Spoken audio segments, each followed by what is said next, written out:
पनि पनि सक्छौँ नेपाल फेस्टिभल कसरी भइरहेको छ फ्यान्टास्टिक हो this is the best example of the best Nepal festival संसारभरिमा अस्ट्रेलियामा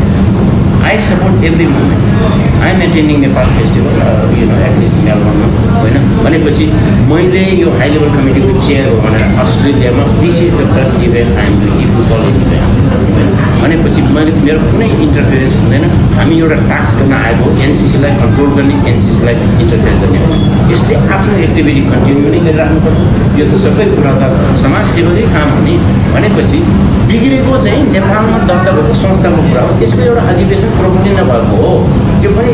not a big deal at the end of the day संस्था त चलिराख्नुपर्ने थियो नि त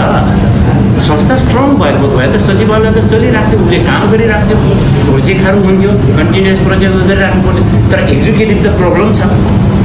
होइन हाम्रो प्रब्लम के भयो भने सचिवालय पनि एक्जिक्युटिभसँगै एक्जिक्युटिभ सचिवालय भइदिने होइन अहिले त्यो छ नि त 11 महिना पहिले जब चाहिँ आदेश आयो सर्वोच्चको अर्को आदेश त आएको थिएन तपाईँलाई थाहा छ भने दुईवटा आदेश आएको छ नि त यो परमादेश मैले भनिरहेको अर्को चाहिँ आदेश उत्प्रेषण भन्छ